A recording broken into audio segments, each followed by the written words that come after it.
The floodwaters had swallowed everything. Anita stood knee-deep in the murky water, clutching her burning daughter in her arms, her voice hoarse from screaming for help that never came. Around her, people collapsed from hunger, from exhaustion, from the crushing weight of being forgotten.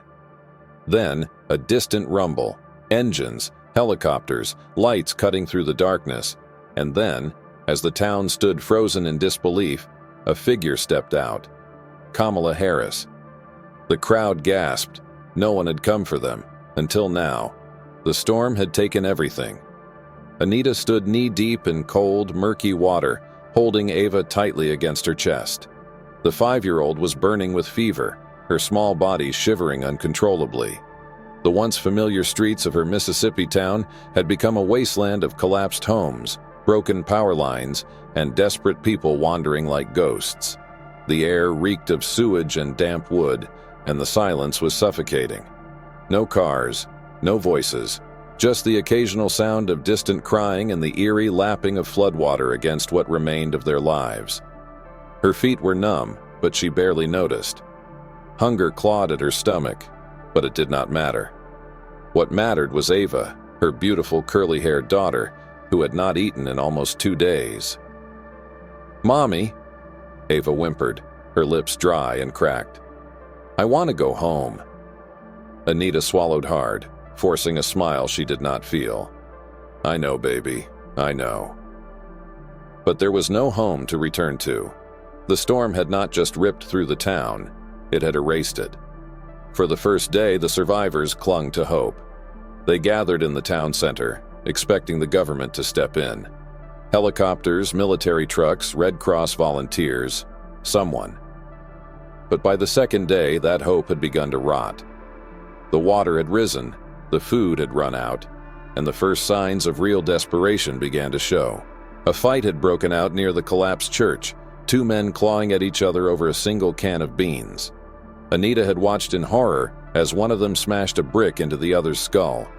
He fell into the floodwater, his blood blooming in slow red swirls. The man who had won held the can in trembling hands, panting like an animal, and then he began to cry. No one tried to stop him. No one tried to help the man in the water. This was how people broke. Anita pressed Ava closer, shielding her from the horror. By the 3rd day, people stopped talking about rescue. Phones were dead. The news stations had moved on. The world had forgotten them. Her elderly neighbor, Mr. Henderson, had spent the first 2 days sitting on his porch in his wheelchair, waiting for help that never came. By the morning of the 3rd day, Anita found him slumped forward, his oxygen tank empty, his wrinkled hands folded over his lap like he had simply fallen asleep. He had been alone. He had died alone. She wanted to scream, but there was no point. Instead, she carried Ava through the flooded streets, past homes where people sat in eerie silence staring blankly at the destruction around them. They were not waiting anymore. They were giving up. Ava's body felt heavier in her arms, too hot, too weak. She needed medicine. She needed water that was not brown with filth. She needed someone, anyone, to come and save them. But no one was coming. By nightfall, the looters had come. It started with a single gunshot, sharp, deafening, close. Anita gasped, instinctively clutching Ava tighter, her heart hammering against her ribs. She ducked behind an overturned car, the stench of gasoline burning her nostrils. Her breath came in quick, ragged gasps as she heard footsteps splashing through the water. Ava whimpered, and Anita covered her mouth gently, whispering, "Shh, baby, you have to be quiet." The men were close. Too close. "We should check inside," a gruff voice muttered. "No point," another one scoffed. "Anything worth taking is already gone. Let's move before the bodies start stinking." Their laughter was hollow, empty, inhuman. Anita waited, her arms wrapped protectively around Ava's trembling body, until the sounds faded into the distance. She wanted to cry, but there were no tears left. Morning came, but hope did not. Anita sat on the steps of what used to be a grocery store, staring blankly at the wreckage. She had not eaten in over 36 hours. Her lips were chapped, her hands shaky. She looked at Ava, who who lay limp in her lap, her skin pale and damp with sweat. A fever this high. It was dangerous. If she did not get help soon, no, she would not think that way. Taking a deep breath, she ripped the hem of her shirt and dipped it into the filthy water, pressing the cool fabric against Ava's forehead. It was not enough. It was never enough. A group of people sat nearby, their eyes vacant. A woman rocked back and forth, whispering prayers under her breath. A man sat motionless, clutching the soaked remains of a family photo, staring at faces that were never coming back. A news van had been abandoned near the post office. The words "breaking news" were still visible across its screen, frozen in time, but there was no news anymore. No cameras, no headlines. The world had moved on. "Is no one coming for us?" she whispered, her voice barely more than a breath. No answer came. Ava whimpered, her small fingers gripping weakly at Anita's shirt. She could not let her daughter die here. She could not sit in this dying town and do nothing. Anita stood, her legs trembling beneath her. She had one last bit of strength left in her. She was going to find help, even if she had to crawl through hell to get it. Anita staggered through the flooded streets, carrying Ava's burning body in her arms. Every muscle in her body ached, exhaustion clawing at her bones, but she could not stop. She would not stop. Her baby girl was slipping away. "Stay with me, sweetheart," she whispered, her voice breaking. Ava's eyes fluttered open, barely. Anita had no food, no clean water, no medicine, and no hope. Yet somewhere, thousands of miles away, someone was watching. Someone who was not willing to look away. The images flickered across the screen, helicopter footage of a drowning town, a sea of destruction stretching for miles and people wading through chest-deep water with nothing but the clothes on their backs. Kamala Harris sat stiffly in her chair, her hands clenched into fists, as yet another news anchor droned on about slow federal response and logistical challenges delaying aid. Her eyes locked on one frame, a woman clutching her unconscious child, standing in waist-deep water, screaming for help. Something inside her snapped. "We cannot keep delaying this," she said, her voice cutting through the tense silence in the conference room. A few heads turned. Some glanced at each other, hesitant. Others remained fixated on their reports, pretending not to hear. "The situation is complicated, Madam Vice President," a senior advisor said cautiously. Local authorities have no power, no food, and no resources," she interrupted, her voice sharp. "I asked for a federal intervention 2 days ago. What has been done?" A heavy silence followed. A low cough. A shuffle of papers. Someone cleared their throat. "Madam Vice President, the crisis team is working through the necessary channels, but, she snapped. The official hesitated. "It is not a priority at this moment."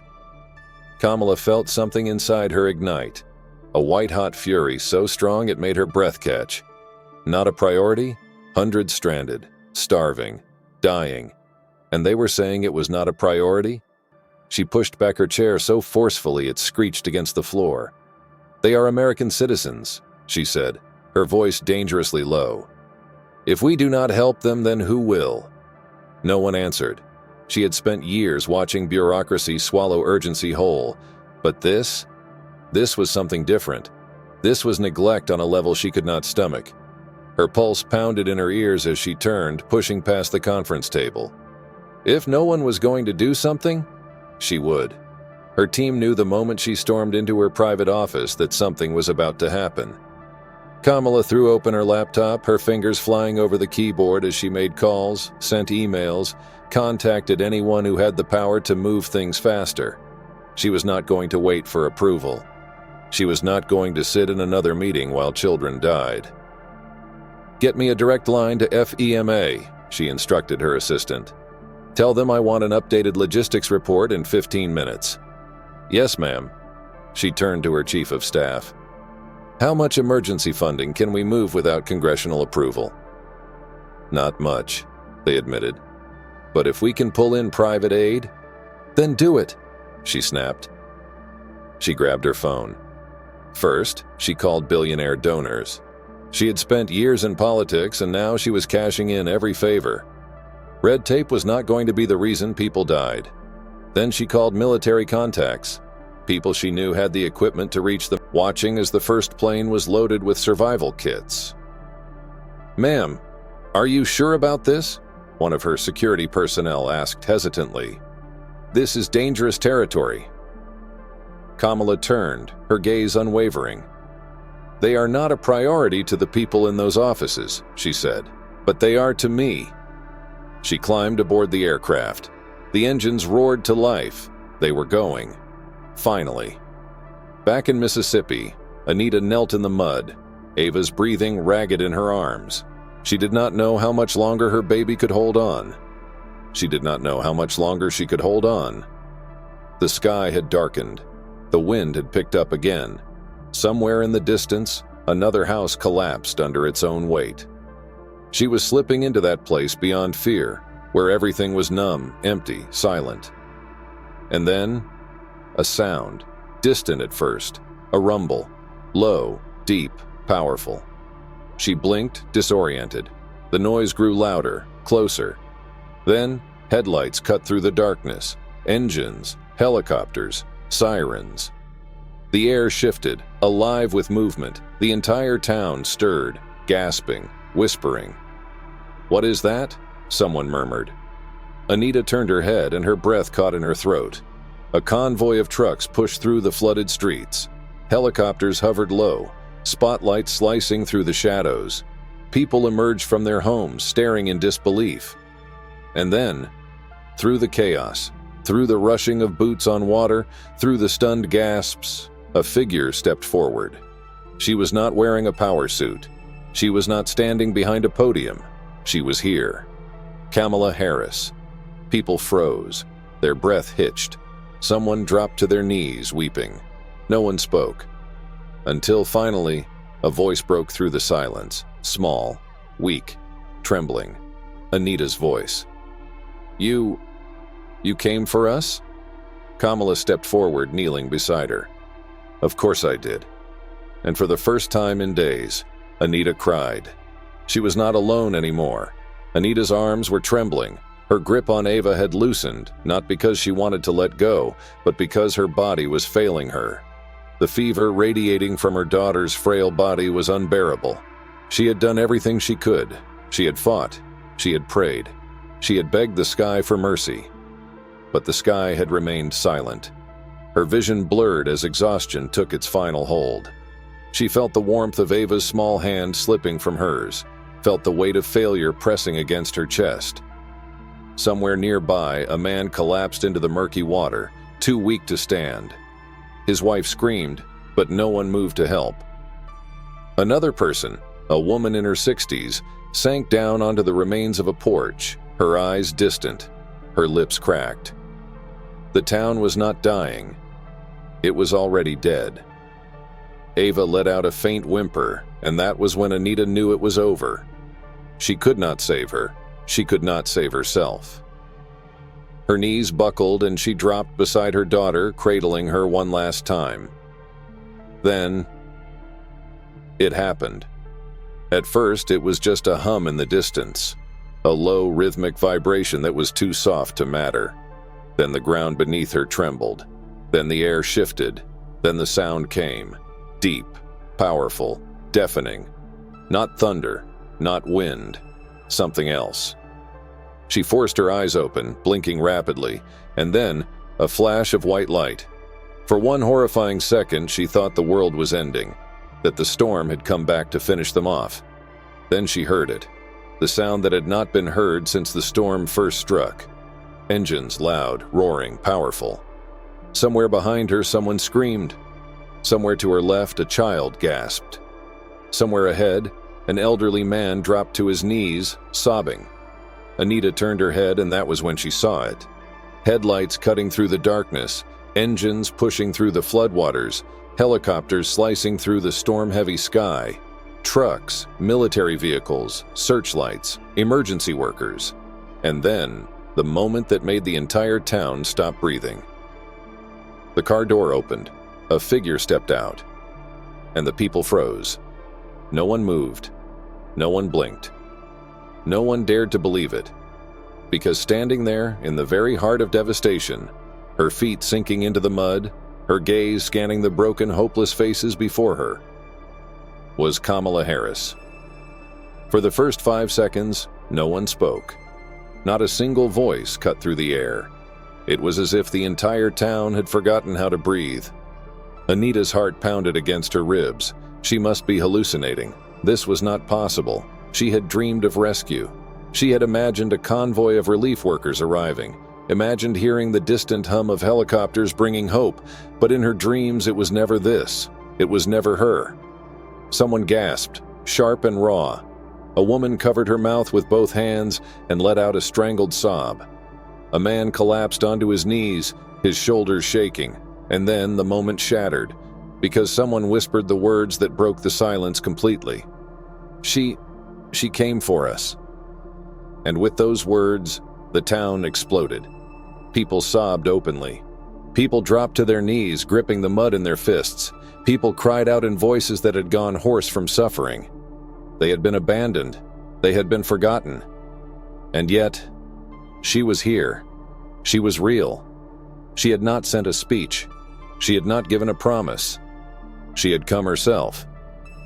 Kamala did not hesitate. She strode forward, her boots splashing through the floodwater, her hands reaching for the nearest child. "Take the children first," she ordered the medics. Within seconds, the town erupted into action. Helicopters lowered stretchers, medical teams rushed forward. People who had spent days starving, suffering, losing hope, suddenly found themselves pulled into warm hands, wrapped in blankets, given bottles of clean water. Anita could not move. She was still frozen, still gripping Ava's burning body, unable to believe this was real. Then, a shadow fell over her, and she looked up. Her breath hitched, because standing right in front of her was Kamala Harris. For the second time that night, time stopped. Kamala knelt down, her face softer than Anita had ever seen in any press conference, any speech, any interview. She was not a politician in this moment. She was a woman, a mother, a human being. Anita's throat closed. She tried to speak, but her voice broke. Her hands trembled as she looked down at Ava. Kamala followed her gaze, and without hesitation, she reached out. "Let me take her," she said, her voice steady, gentle. "She is going to be okay." Anita let out a shaky breath, and then she let go. She watched, her vision blurred with tears, as Kamala carefully lifted Ava into her arms. Ava's small head rested against her shoulder. And for the first time in days, Anita felt light, as if the weight of the world was no longer hers alone to carry. Kamala turned to the medics. "Get her to the nearest medical station," she instructed. A paramedic rushed forward, gently taking Ava from her arms and carrying her toward the truck. Anita pressed her hands to her face, her chest heaving.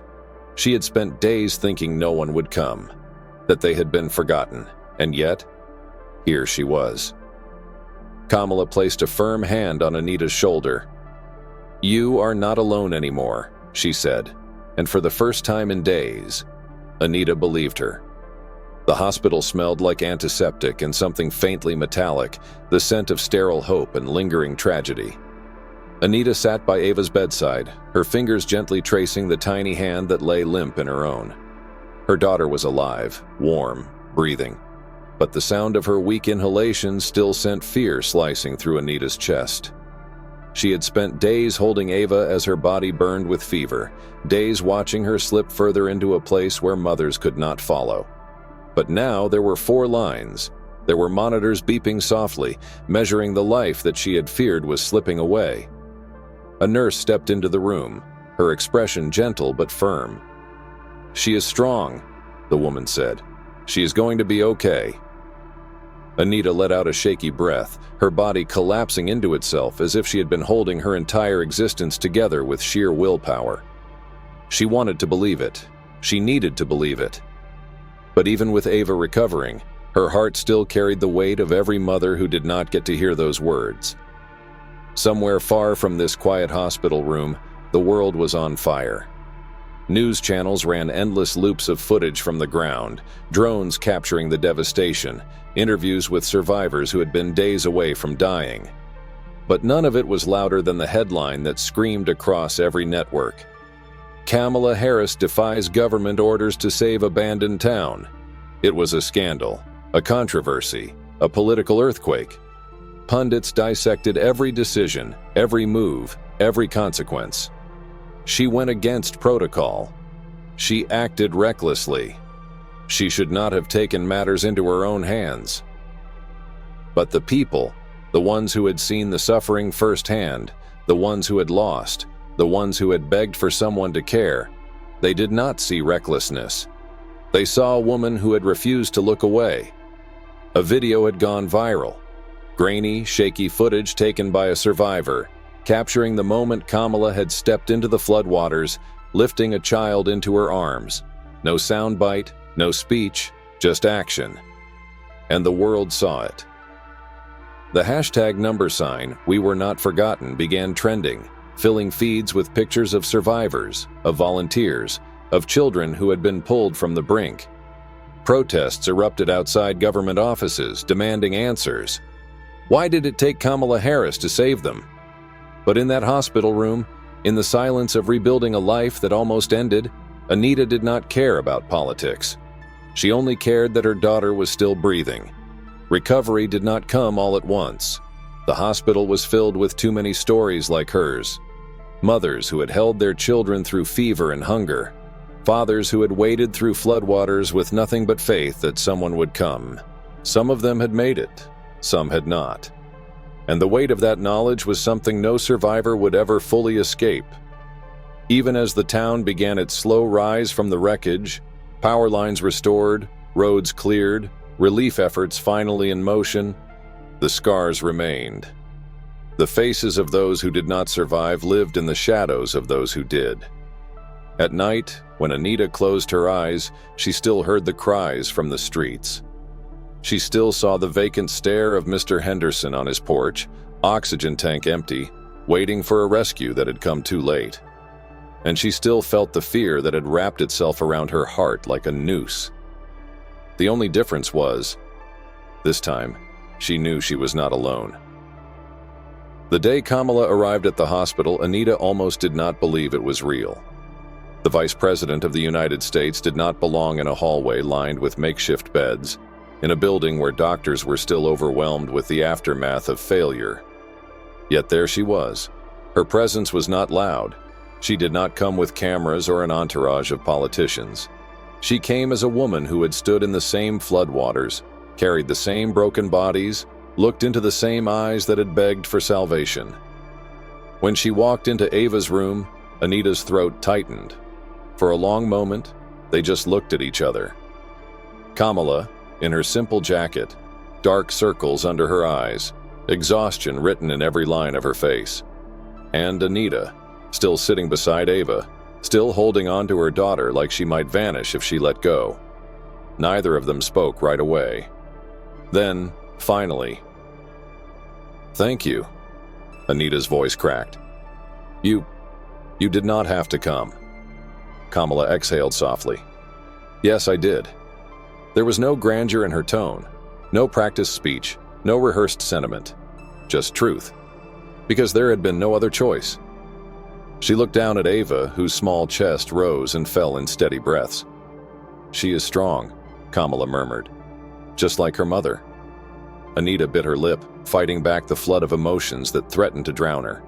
For so long, she had been waiting for someone, anyone, to tell her that they mattered, that their suffering had not been ignored. And now, finally, in this small hospital room, with no cameras, no crowds, no press releases, she knew the truth. They had never been forgotten. As Kamala turned to leave, Anita found her voice again. "Will they remember us?" she whispered. Kamala paused. Then she turned back, her gaze steady. "The world forgets too easily," she admitted, "but I will not." She reached down, brushing a hand over Ava's blanket, as if to seal the promise with something more than words. Then, with a small nod, she left. Anita sat still for a long time after she was gone, and for the first time in days she allowed herself to believe in tomorrow. When Anita stepped out of the hospital, she expected the world to be the same.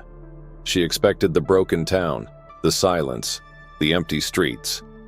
Instead, she saw something she never thought she would see again. People, not just survivors, not just the forgotten, but people holding signs, banners, voices lifted in something new, something powerful. We were not forgotten. It was scrawled across cardboard, printed on t-shirts, painted onto the sides of buildings. And more than that, it was true. Anita reached for Ava's small hand, gripping it as if to remind herself that this was real. And then, for the first time in what felt like an eternity, she smiled, because even though the world had almost abandoned them, they had been saved. And no one would ever forget that again.